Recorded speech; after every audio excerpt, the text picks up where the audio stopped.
धरती पर इंसान कहां से आए? ये एक ऐसा सवाल है जिसकी खोज में इंसानों ने धरती के इतिहास को खंगाल डाला है। आज के मानवों ने अपने ओरिजिन की अलग अलग थ्योरीज दी हैं। हर एक धर्म में इंसान के उद्गम के बारे में बताया गया है कि कैसे इंसान धरती पर आए। लेकिन इंसानों के ओरिजिन को अगर विज्ञान की नजर से देखा जाए तो कहानी पूरी तरह से बदल जाती है, क्योंकि विज्ञान का कहना है कि इंसान एवोल्यूशन यानी क्रमिक विकास के चलते इस धरती पर आए हैं। विज्ञान के अनुसार इंसानों का उद्गम 4 पैरों पर चलने वाले बंदरों जैसे दिखने वाले जीवों से हुआ है। आज से लाखों साल पहले इंसान बंदरों के जैसे थे, जो बाद में आदि मानव बने, और आज वो आदि मानव संपूर्ण मानव बन चुके हैं। लेकिन इन बातों में कितनी सच्चाई है?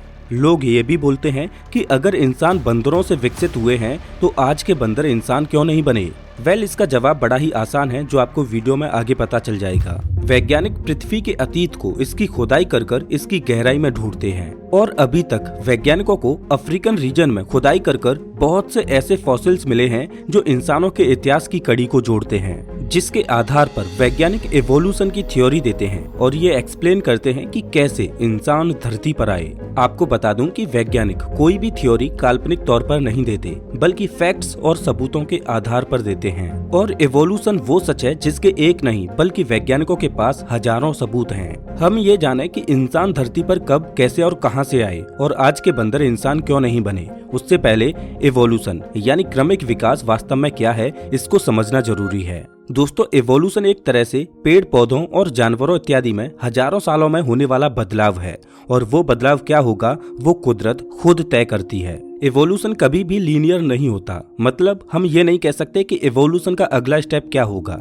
एवोल्यूशन तो माहौल और इकोसिस्टम के हिसाब से किसी पेड़ की भांति किसी भी डायरेक्शन में हो सकता है। साल 1859 में चार्ल्स डार्विन ने अपनी एक ऐतिहासिक किताब लिखी, द ओरिजिन ऑफ स्पीसीज। इस किताब में उन्होंने थ्योरी ऑफ नेचुरल सिलेक्शन के बारे में बताया। दरअसल जब भी इंसानों, जानवरों और पेड़ पौधों में रिप्रोडक्शन होता है तो माता पिता के जीन्स बच्चों में ट्रांसफर होते हैं। जब ऐसा होता है तो जीन्स में म्यूटेशन होता है, थोड़े बहुत जीन्स में बदलाव आ जाता है, जिससे आने वाली पीढ़ियों में वो बदलाव ट्रांसफर होता जाता है। जैसे कि मान लो आपकी ब्राउन आंखें हैं और आपके बच्चे की आंखों को कलर देने वाले जीन में कुछ म्यूटेशन हो गया। इस वजह से आपके बच्चे की आंखें आपकी तरह ब्राउन न होकर ब्लू कलर की हो गईं। तो उसके बाद आपके बच्चे की आने वाली पीढ़ियों में भी उनकी आंखें ब्लू कलर की ही होंगी, जब तक कि उनमें फिर से कोई जीन म्यूटेशन ना हो।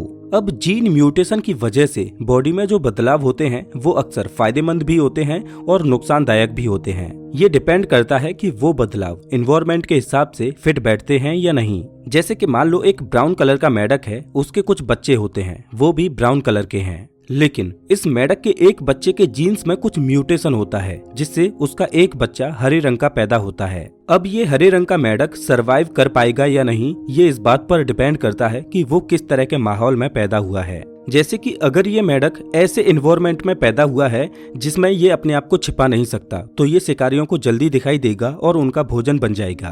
तो ये म्यूटेशन इसके लिए नुकसानदायक होगा और ये अपनी आने वाली पीढ़ियों को आगे नहीं बढ़ा पाएगा। लेकिन अगर वहीं ये मेंढक एक ऐसे एनवायरनमेंट में पैदा होता है जिसमें ये अपने आप को शिकारियों से छिपा सकता है, तो ये बच जाएगा और ये अपनी आने वाली पीढ़ियों को आगे बढ़ा पाएगा, और इसकी आने वाली पीढ़ियां भी हरे रंग की ही पैदा होंगी। ऐसे में इसके जीन्स में हुआ ये म्यूटेशन इसके लिए फायदेमंद होगा।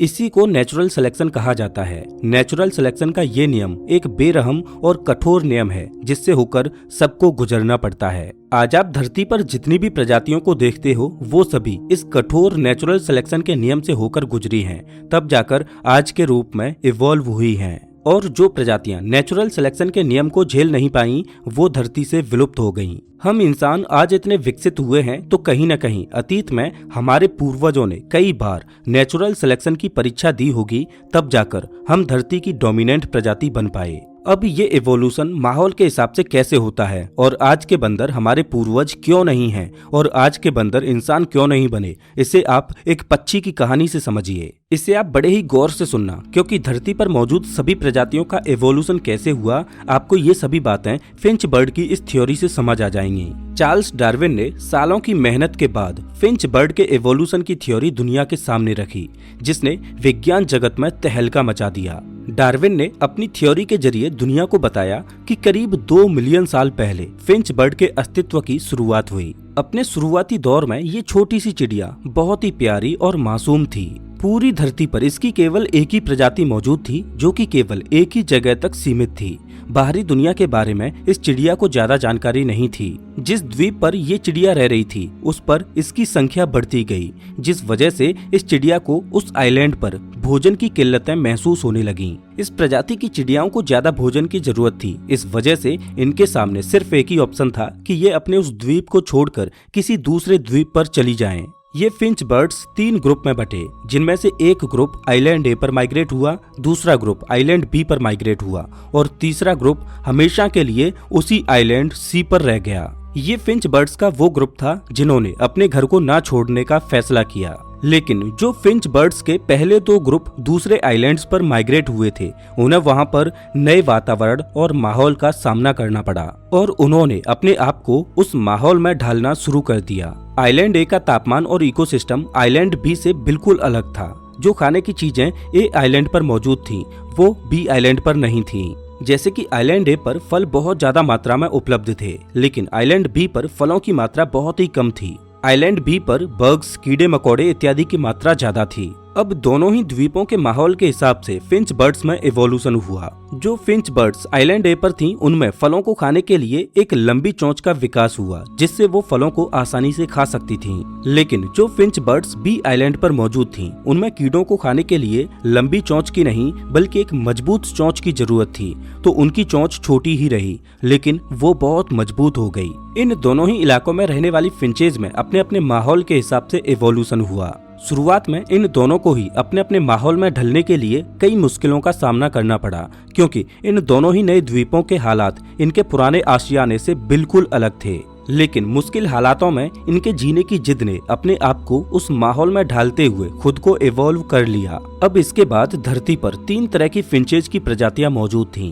पहली वो जो सी आइलैंड पर पहले से ही मौजूद थीं, दूसरी वो जो लंबी चोंच वाली थीं जो फलों को खाती थीं, और तीसरी वो जो मोटी और मजबूत चोंच वाली थीं जो कीड़े मकोड़ों को खाती थीं। आप ये बोल सकते हो कि सी आइलैंड पर रहने वाली फिंचेज से 2 नई प्रजातियां निकली जो अपने अपने हिसाब से इवॉल्व हुई, लेकिन आप ये नहीं बोल सकते कि वो दोनों ही प्रजातियां एक दूसरे से इवॉल्व हुई। लेकिन हाँ, उन दोनों का ओरिजिन एक ही था जो सी आइलैंड पर था, और वो दोनों एक ही सोर्स से निकलकर इस रूप में आई। अगर आप इन दोनों के डीएनए को मैच करोगे तो वो वही होगा जो इनके सोर्स का है, लेकिन इन दोनों का इवोल्यूशन एक दूसरे से बिल्कुल अलग है। तो ऐसे में आप इन दोनों को इवोल्यूशनरी कजिन का दर्जा दे सकते हो। फिंच बर्ड के इवोल्यूशन की तरह ही दुनिया में जितनी भी स्पीसीज मौजूद हैं, वो भी इसी तरह से इवॉल्व हुई हैं, हम इंसान भी। डार्विन की इवोल्यूशन थ्योरी दुनिया के सभी जीवों के इवोल्यूशन को समझाती है। जैसे सांप और छिपकली के इवोल्यूशन का सोर्स एक ही माना जाता है, कुत्ते और भेड़िए का सोर्स भी एक ही माना जाता है, उसी तरह इंसान और अन्य एप्स प्रजातियों के इवोल्यूशन का सोर्स एक ही था। हम ये नहीं कह सकते कि हम बंदरों से विकसित हुए हैं, क्योंकि ना हम बंदरों से इवॉल्व हुए हैं और ना ही हम उनसे निकले हैं, बल्कि फैक्ट तो ये है कि बंदर और चिंपैंजी हमारे इवोल्यूशनरी कजिन्स हैं। हमारा और उनका इवोल्यूशन का प्राइमरी सोर्स एक ही है। इसी वजह से हमारा और उनका डीएनए कई मायनों में उनसे मेल खाता है। लेकिन इसका मतलब ये बिल्कुल भी नहीं होता कि इंसान बंदरों से विकसित हुए हैं। अगर आप इंसानों के इवोल्यूशन को देखोगे तो आप देखोगे कि जिस ओरिजिन से हमारा इवोल्यूशन हुआ है, उसमें से और भी बहुत सी प्रजातियां अलग अलग तरह से इवॉल्व हुई हैं, और हम इंसान इवोल्यूशन के एक बहुत बड़े वृक्ष की एक छोटी सी शाखा मात्र हैं। आप इंसानों के इवोल्यूशन को इस इवोल्यूशनरी ट्री से समझिए, कैसे एक सिंगल सेल से लाइफ इवॉल्व होके अलग अलग रूपों में जटिल रूप लेती गई। जीवन पेड़ पौधों के रूप में अलग अलग फल फूलने लगा, और वहीं दूसरी ओर एनिमल्स की अलग अलग स्पीसीज का इवोल्यूशन हुआ। इन्हीं में से एक स्पीसी फल फूलकर इवॉल्व हुई होमो सेपियंस की, जो कि हम इंसान हैं। इवोल्यूशन के इस विशालकाय वृक्ष की एक छोटी सी डाली को हम तोड़कर देखें तो हमें मिलते हैं अपने इवोल्यूशनरी कजिन्स। इसको आप आसान भाषा में समझिए। इंसानों के जो सबसे करीबी इवोल्यूशनरी कजिन्स हैं वो हैं the great apes, chimpanzees, gorillas, orangutans और बोनोबोस, ये सभी ग्रेट एप्स इंसानों के साथ मिलकर एवोल्यूशन की एक छोटी सी शाखा बनाते हैं, जिसे वैज्ञानिकों ने होमिनिड्स का नाम दिया है। होमिनिड्स की इस कैटेगरी में ये सभी ग्रेट एप्स हम इंसानों से बहुत सी समानताएं साझा करते हैं, जैसे कि किसी भी होमिनिड्स की पूंछ नहीं होती। सभी होमिनिड्स में बाइपेडलिज्म देखने को मिलता है, मतलब दो पैरों पर चलना। हालांकि हम इंसानों में दो पैरों पर चलना ज्यादा अच्छे से दिखाई देता है, लेकिन बाकी के जो ग्रेट एप्स हैं जैसे कि गोरिल्लाज इत्यादि, ये भी दो पैरों पर अच्छे से चलते हैं। सभी होमिनिड्स के ब्लड ग्रुप भी सेम होते हैं, जैसे कि ए, बी, AB, O और इनके नेगेटिव और पॉजिटिव। अगर इनके डीएनए की बात करें तो इंसानों और चिंपांजीज का डीएनए लगभग 99% तक सिमिलर होता है। गोरिल्लाज और इंसानों का डीएनए 98% तक सिमिलर होता है। ओरांगुटान से हम इंसानों का डीएनए 97% तक मेल खाता है। अगर आप होमिनिड्स के इस एवोल्यूशन ट्री को देखें तो इसमें आप देख पाओगे कि इस पॉइंट पर हम इंसानों और ग्रेट एप्स का कॉमन एंसेस्टर रहा होगा, जहां से एवोल्यूशन दो शाखाओं में हुआ। एक शाखा में ओरांगुटान्स इवॉल्व हुए और दूसरी शाखा में गोरिल्लाज, चिंपांजीज, बोनोबोस और हम होमोसेपियंस इवॉल्व हुए। उसी तरह इस पॉइंट पर भी एक कॉमन एंसेस्टर रहा होगा, जहां से एवोल्यूशन फिर से दो शाखाओं में हुआ होगा, जहां से एक शाखा में गोरिल्लाज इवॉल्व हुए और दूसरी शाखा में चिंपांजीज, बोनोबोस और हम होमोसेपियंस इवॉल्व हुए। अगर आप इस डायग्राम को देखो तो बोनोबोस और चिंपांजीज हमारे सबसे नजदीकी इवोल्यूशनरी कजिन्स हैं, इसीलिए तो हमारा और चिंपांजीज का डीएनए 99% तक सिमिलर होता है। ये ग्रेट एप्स इंटेलिजेंट होते हैं, इन्हें आसानी से साइन लैंग्वेज समझने के लिए ट्रेन किया जा सकता है। इन्हें भी हमारी तरह टीवी देखना पसंद है, इन्हें भी हमारी तरह गुदगुदी होती है। होमिनिड से एक स्टेप पीछे जाएं तो आती है होमिनॉइड्स की कैटेगरी, जिसमें ग्रेट एप्स और इंसानों के साथ लेसर एप्स यानी गिबन्स की 24 प्रजातियां भी शामिल हो जाती हैं। गिबन्स कुछ इस तरह के दिखाई देते हैं। इनका डीएनए हम इंसानों से 96% तक मेल खाता है। अगर आप इस पॉइंट पर देखो तो गिबन्स और होमिनिड्स का एक ही एंसेस्टर था, जहां से एवोल्यूशन दो शाखाओं में बटा। इससे अगर एक स्टेप और पीछे जाएं तो आती है एंथ्रोपॉइड्स की कैटेगरी, और इस कैटेगरी में बंदर भी शामिल हो जाते हैं। अगर यहाँ से एक स्टेप और पीछे लें तो आती है प्राइमेट्स की कैटेगरी। इस कैटेगरी में टार्जियर्स और लेमुर्स भी शामिल हो जाते हैं। टार्जियर्स ये छोटे छोटे बंदर होते हैं जो बहुत ही शर्मीले किस्म के जानवर हैं।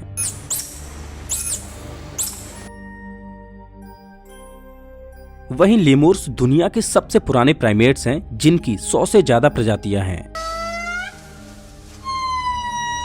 अब आप प्राइमेट्स के एवोल्यूशन के इस ट्री को देखिए कि कैसे हम सभी प्राइमेट्स का एक कॉमन एंसेस्टर था, जहां से एवोल्यूशन कई शाखाओं में हुआ। आप इस डायग्राम में देख सकते हो कि हम बंदरों से इवॉल्व नहीं हुए, बल्कि बंदरों, ग्रेट एप्स और हमारा एक कॉमन ओरिजिन से इवोल्यूशन हुआ है। लेकिन वास्तव में हम इंसान खास हैं। हमारा इवोल्यूशन बाकी के अन्य जानवरों से बिल्कुल अलग तरह से हुआ है। आप यहाँ पर इस पॉइंट पर देख सकते हो कि हम इंसानों का एक कॉमन एंसेस्टर रहा होगा, जहाँ से हम इंसान यानी होमोसेपियंस इवॉल्व हुए। वास्तव में देखा जाए तो इस कॉमन एंसेस्टर से डायरेक्ट होमोसेपियंस अस्तित्व में नहीं आए, बल्कि इसके बीच में भी इवोल्यूशन कई शाखाओं में हुआ था, और वो थे हम इंसानों के सबसे करीबी इवोल्यूशनरी कजिन्स, जो आज इस पृथ्वी पर मौजूद नहीं हैं। हम इंसान यानी होमोसेपियंस तो पृथ्वी पर महज 3 लाख साल पहले ही आए, लेकिन आज का इंसान बनने की नींव तो अभी से 70 लाख साल पहले ही रखी जा चुकी थी। लेकिन सवाल ये आता है कि 70 लाख साल पहले से 3 लाख साल पहले के बीच में इन 6.7 मिलियन सालों में क्या हुआ? होमोसेपियंस से पहले इंसानों की वो कौन सी प्रजातियां थीं जो धरती को डोमिनेट कर रही थीं? इंसानों का एवोल्यूशन कैसे हुआ और एवोल्यूशन की ये सभी कड़ियां कैसे जुड़ती हैं? इसके लिए हमें समय में पीछे जाना होगा और इंसानों के एवोल्यूशन को करीब से देखना होगा। तो इसके लिए आपको इस पॉइंट से इंसानों के एवोल्यूशन को समझना होगा। यहाँ से इस पॉइंट से आप देख पा रहे होंगे कि एक शाखा में बोनोबोस और चिंपैंजीज का एवोल्यूशन हुआ और दूसरी शाखा में हम इंसानों का एवोल्यूशन चला। तो इस पॉइंट से आज का होमोसेपियंस बनने में इंसानों की जितनी भी प्रजातियां इवॉल्व हुई, जो आज हमारे बीच नहीं हैं, उन सबको वैज्ञानिकों ने एक कैटेगरी में बांटा, और ये होमिनिन्स की कैटेगरी है। आज से करीब 7 मिलियन साल पहले होमिनिन्स ग्रेट एप्स के पूर्वजों से अलग हुए, और होमिनिन कैटेगरी की जो सबसे पहली प्रजाति थी वो थी सहेलांथ्रोपस की, जो आने वाले कई मिलियन सालों तक एप्स के जैसे ही दिखते थे। लेकिन धरती का माहौल बदलता गया और ये प्रजाति इवॉल्व होती गई और आज से करीब 4 से 5 मिलियन साल पहले आर्डिपिथेकस की प्रजाति इवॉल्व हुई। आर्डिपिथेकस की ये प्रजाति दोनों पैरों से चलने में सक्षम थी, लेकिन अभी भी ये पूरी तरह से पेड़ों को नहीं छोड़ पाए थे। ये कुछ एप्स की तरह और कुछ इंसानों की तरह दिखते थे। पृथ्वी के एनवायरनमेंट में बदलाव हो रहे थे। इस वजह से अफ्रीका के जंगल सूख रहे थे, पेड़ों पर खाना कम हो रहा था। इस वजह से पेड़ों को छोड़ना इनकी मजबूरी बन गई थी और आज से करीब 4.4 मिलियन साल पहले इन्होंने पहली बार खुली जमीन पर रहने का फैसला किया। आर्डिपिथेकस रेमिडस की ये प्रजाति महज 4 फीट तक लंबी थी और इनके दिमाग का साइज महज एक संतरे के जितना था। लाखों सालों तक इनका इवोल्यूशन चलता रहा और अभी से करीब 3 से 4 मिलियन साल पहले ऑस्ट्रेलोपिथेकस की प्रजाति इवॉल्व हुई। इनमें अभी भी कुछ इंसानों जैसे और कुछ एप्स जैसे फीचर्स थे, लेकिन अब ये पूरी तरह से पैरों से चलते थे। अब खुली जमीन ही इनका घर थी, लेकिन अभी भी इनका दिमाग बहुत छोटा था। लाखों सालों तक ये भी पृथ्वी के एनवायरनमेंट के हिसाब से इवॉल्व होते गए और अभी से 2.3 मिलियन साल पहले होमो हैबिलिस की प्रजाति इवॉल्व हुई। अगर आप इस इवोल्यूशनरी ट्री में देखो तो यहाँ से होमो की प्रजातियां शुरू हो जाती हैं। जितनी भी होमो कैटेगरी की प्रजातियां थी उन सभी में लगभग इंसानों जैसे ही फीचर्स थे। होमो कैटेगरी की सबसे पहली प्रजाति होमो हैबिलिस थी। आप ये बोल सकते हो कि इस लेवल से इंसानों की इंटेलिजेंस बढ़ती गई। इस लेवल से इंसानों के शरीर में कम और उसके दिमाग में ज्यादा इवोल्यूशन हुआ और इस लेवल के बाद आने वाली प्रजातियों के दिमाग का साइज बड़ा होता गया। होमो हैबिलिस को हैंडीमैन भी बोला जाता है क्योंकि सबसे पहली बार पत्थरों के टूल्स का इस्तेमाल करना इन्होंने ही शुरू किया था। इनके दिमाग का आकार अब पहले से डबल हो चुका था। ये पहले से बहुत ज्यादा इंटेलिजेंट हो चुके थे, लेकिन अभी भी ये स्कैवेंजर थे, मतलब दूसरे जानवरों द्वारा किए गए शिकार को ये चुरा कर खाते थे। ये प्रजाति अपने स्टोन टूल्स को निखारती गई और इवॉल्व होती गई और इनसे अभी से करीब 1.8 मिलियन साल पहले होमो इरेक्टस की प्रजाति इवॉल्व हुई। ये बिल्कुल सीधे खड़े हो सकते थे और तेज दौड़ सकते थे। अब ये कोई स्कैवेंजर नहीं बल्कि हंटर बन चुके थे। ये बड़े से बड़े शिकार को मार गिराते थे। इन्होंने टीम बनाकर काम करना सीख लिया था। होमो इरेक्टस वो पहली प्रजाति बनी जो आग को कंट्रोल करना सीखी और मीट को पकाकर खाना सीखी। समय के साथ इनका इवोल्यूशन चलता रहा और अभी से 3 से 4 लाख साल पहले 2 इंटेलिजेंट होमो स्पीसीज उभरकर सामने आई, होमो निएंडरथैलेंसिस और होमो सेपियंस। इन दोनों प्रजातियों ने अफ्रीका के बाहर एक नई दुनिया में कदम रख दिया था और देखते ही देखते ये पूरी दुनिया में फैलने लगे। इन्होंने खुद के साथ साथ अपने हथियारों को भी इवॉल्व कर लिया था और अभी से करीब 40 से 50 हजार साल पहले इन्होंने आपस में कम्युनिकेट करने के लिए भाषाओं को इजाद किया। हाँ, वो बात अलग है कि इनकी भाषा आज की तरह एडवांस नहीं बल्कि टूटी फूटी थी, लेकिन अपनी टूटी फूटी लैंग्वेज के जरिए ये आपस में कम्युनिकेट कर सकते थे। भाषा के द्वारा एक दूसरे की भावनाओं को समझ सकते थे। लेकिन अभी से करीब 30,000 साल पहले अचानक निएंडरथल्स की प्रजाति पृथ्वी से विलुप्त हो गई। निएंडरथल्स पृथ्वी से क्यों विलुप्त हुए, इसका सटीक जवाब कोई नहीं जानता।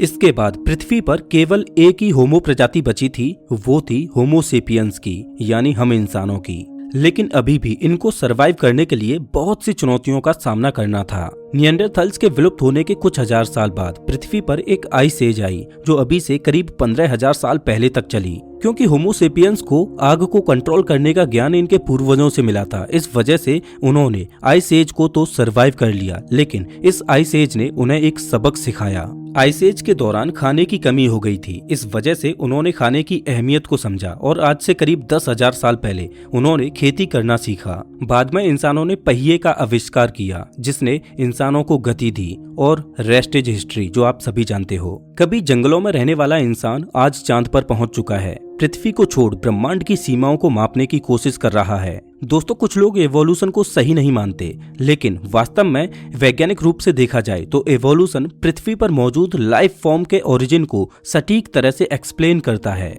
हम इंसानी अकेले ऐसे नहीं हैं जो इस तरह से इवॉल्व हुए हैं, बल्कि आज आप पृथ्वी पर जितनी भी प्रजातियों को देखते हो और जो प्रजातियां पृथ्वी से विलुप्त हो चुकी हैं, वो सभी अतीत में पृथ्वी के बदलते माहौल के साथ नेचुरल सिलेक्शन की परीक्षा को पास करते हुए इवॉल्व हुई हैं। हाँ, वो बात अलग है कि जीवन के इवोल्यूशन की इस दौड़ में कोई कोई जानवर इवॉल्व होते हुए कई प्रजातियों में बट गए। जैसे कि आपने सांपों की कई प्रजातियां देखी होंगी। गधे, घोड़े, खच्चर, इनका ओरिजिन कभी एक ही रहा होगा। लेकिन हम इंसानों की केवल एक ही होमो सेपियंस की प्रजाति इवॉल्व हो पाई। हम इंसानों की भी कई प्रजातियां इवॉल्व हो सकती थीं, लेकिन शायद वो प्रकृति के बदलावों को सहन नहीं कर पाईं और नेचुरल सिलेक्शन की परीक्षा में फेल हो गईं। कुछ लोग ये भी सवाल करते हैं कि क्या अभी इवोल्यूशन रुक गया है या चल रहा है, और क्या आज के बंदर या चिंपैंजीज कभी हमारी तरह पूर्ण रूप से विकसित होकर इंसान बन पाएंगे? तो इसका जवाब बड़ा ही सिंपल है, इवोल्यूशन कभी नहीं रुकता। आज भी इवोल्यूशन जारी है। इवोल्यूशन एक स्लो और लंबा प्रोसेस है। इस वजह से इवोल्यूशन की वजह से होने वाले बदलावों को हम अपने छोटे से जीवन काल में महसूस नहीं कर पाते। आज इंसानों में इवोल्यूशन हो रहा है, इसका सबूत ये है कि पृथ्वी के अलग अलग वातावरण और माहौल के हिसाब से हम इंसान इवॉल्व हो रहे हैं। जैसे कि ठंडे इलाकों में रहने वाले लोगों की स्किन लाइट कलर की होती है, वहीं गर्म जगहों पर रहने वाले लोगों की स्किन डार्क कलर की होती है। अलग अलग जियोग्राफी के हिसाब से लोगों की आंखें बदलती हैं, हाइट बदलती है। ये इवोल्यूशन ही तो है। रही बंदरों और चिंपैंजीज की बात, तो आप ये आस लगाकर मत बैठो कि वो कभी इंसानों की तरह इवॉल्व होंगे, क्योंकि इवोल्यूशन प्राकृतिक बदलावों पर निर्भर करता है। आज हर एक देश की अपनी अपनी बाउंड्रीज हैं। इनमें मौजूद जानवर एक ही जगह पर सीमित होकर रह गए हैं। जब तक कोई जानवर अपने नेचुरल हैबिटेट को छोड़कर किसी नए हैबिटेट में प्रवेश नहीं करता, तब तक उसमें इवोल्यूशन होना संभव नहीं है, क्योंकि इवोल्यूशन एक तरह से नए वातावरण को एडॉप्ट करके उसमें अपने आप को ढालना और नई पीढ़ी को आगे बढ़ाना है। लेकिन हम इंसानों ने जानवरों पर इतनी बंदिशें लगा दी हैं कि वो यहाँ से अब विलुप्त हो सकते हैं, लेकिन इवॉल्व नहीं। दोस्तों, मुझे उम्मीद है कि आपको ये वीडियो जरूर पसंद आया होगा।